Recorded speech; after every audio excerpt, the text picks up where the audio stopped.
వాక్యాలను పరిశుద్ధ గ్రంథం నుంచి లూకాసు వార్త 18వ అధ్యాయం 35వ వచనం నుంచి చదువుకుందాం. ఆయన ఎరుకో పట్టణంకు సమీపించినప్పుడు ఒక గురుటివాడు త్రోవ పక్కన కూర్చుండి భిక్షం అడుక్కొనుచుండెను. జనసమూహము దాటిపోవచ్చున్నట్టు వాడు చప్పుడు విని ఇది ఏమని అడగగా వారు నజరేయుడైన యేసు ఈ మార్గంలో వెళ్ళుచున్నాడని వానితో చెప్పింది. మరి దేవుడి చిన్న వాక్యం దీవించుగాక. ఆయన ఎరుకో పట్టణానికి సమీపించినప్పుడు అంట. ఎరుకో పట్టణం అంటే పాపానికి సాదృశ్యమైన పట్టణం. ఆ పట్టణంలోకి ఎవరు వచ్చారు? యేసు ప్రభు వచ్చారు. అయితే ఆ పట్టణంలో నశించిపోతున్నారు, పాపం అనే దీంట్లో నశించిపోతున్నారని చెప్పి యేసు ప్రభు ఆ మార్గానికి వచ్చాడంట. ఎవరు ఎక్కడ నశించిపోయే సంగతి ఎవరికి తెలుసు? దేవుడికి ఒక్కడికే తెలుసు. ఏ ప్రాంతంలో ఎవరు నశించిపోతున్నారు, ఏ ప్రాంతంలో ఎవరు పాడైపోతున్నారు ఎవరికి తెలుసు? దేవుడికే తెలుసు. ఆ ఎరుకో పట్టణం అంటే పాపం అనే పట్టణం. కానీ ఆ పట్టణానికి యేసు ప్రభు వచ్చాడు. వచ్చి అక్కడికి వచ్చినప్పుడు ఒక గురుటివాడంట త్రోవ పక్కన కూర్చుండి భిక్షం అడుకొంచున్నాడంట. ఒక గురుటివాడు, అది పుట్టుకతో గుడ్డివాడు.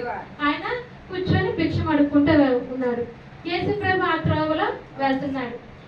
మరి ఆ గుడ్డివాడు నశించిపోతున్న సంగతి ఎవరికి తెలుసు? దేవుడికే తెలుసు. మనుషులైతే అంతరంగాన్ని చూడలేరు, కానీ దేవుడు అంతరంగాన్ని కూడా ఎరిగినవాడు. ఆయన గొప్ప దేవుడు. మరి అయితే భిక్షం అడుక్కుంటా ఆయన మరి ఇంకా కళ్ళు లేనివాడు కాబట్టి ఏ పని చేయలేడు. మరి భిక్షం అడుక్కుంటా ఉన్నాడు. అయితే జనసమూహం దాటిపోవచ్చున్నట్టు వాడు చప్పుడు విని ఇది ఏమని అడగగా ఆయనకి మరి వినికిడి శక్తి ఉంది కదా, చూడడానికి అయితే చూడలేదు, చెవులు వినబడతాయిగా. అయితే ఆ మార్గంలో చప్పుడు వినబడుతుందంట. ఏంటి చప్పుడు వినబడుతుంది ఏంటి అసలు? ఇప్పుడు యేసుప్రభు వచ్చాడంటే అక్కడ చాలా మంది జనసమూహము ఆ ప్రాంతానికి వస్తున్నారు. మరి అక్కడ అందరూ వెళ్తుంటే చప్పుడు, మరి కాలు చప్పుడు వినబడుతుంది. ఇప్పుడు జనసమూహం ఉన్నారంటే అక్కడ ఏదో ఒక మాట వినబడుతుందిగా. మరి ఆయనకి వినబడుతుంది, ఏంటి చప్పుడు ఏంటి అని చెప్పి ఇది ఏంటి అని పక్క వాళ్ళని అడిగారు. అయితే వారు నజరేయుడైన యేసు ఈ మార్గంలో వెళ్ళుచున్నాడని వారితో చెప్పి ఆయనకి చెప్పారు.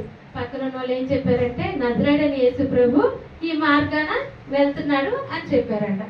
చెప్తే అప్పుడు వారు యేసు దావీదు కుమారుడా నన్ను కరుణించమని కేకలు వేయగా ఇంకా ఆయనకి ఎక్కడలేని ఇది వచ్చింది.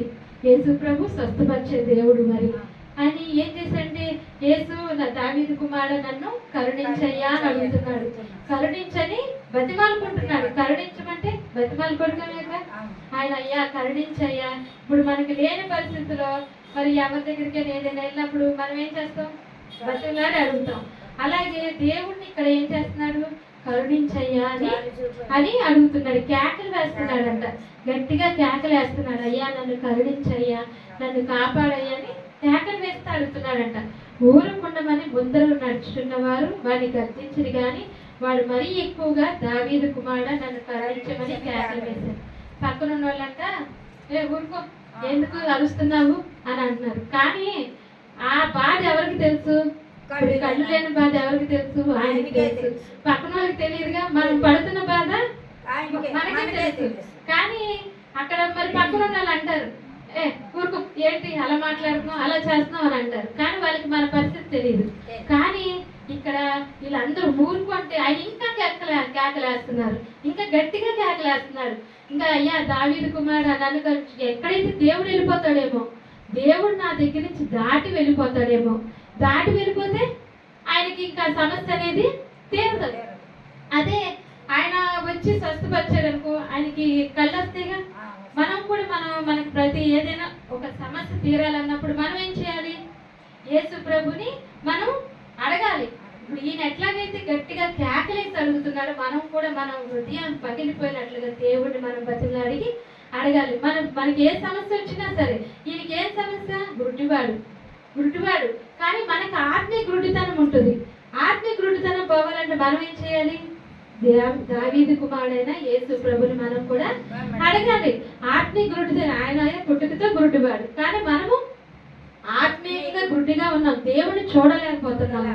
ఇప్పుడు మన దగ్గరికి ఇప్పుడు దేవుడు ఉన్నాడు. ఇప్పుడు మన దగ్గర మనమేమో చూడలేకపోతున్నాం. ఆత్మీయ కళ్ళు తెరిస్తే దేవుడు మనకి కనబడతాడు. మరి ఆత్మీయ నేత్రాలు తెరవమని కూడా మనము అడగాలి. ఇక్కడ ఈయన గుడ్డివాడిగా అయ్యా నా బాధ నీకే తెలుసని కేకలేస్తున్నాడు, అడుగుతున్నాడు. జనాలకైతే ఈయన చూసి ఎగతాళిగా కనిపించవచ్చు, గురుటివాడు కదా, తక్కువ వాళ్ళు ఏం చేస్తారు, జనాలు తోసేస్తారు. అదే మనకి అన్ని ఎక్కువగా అనుకూల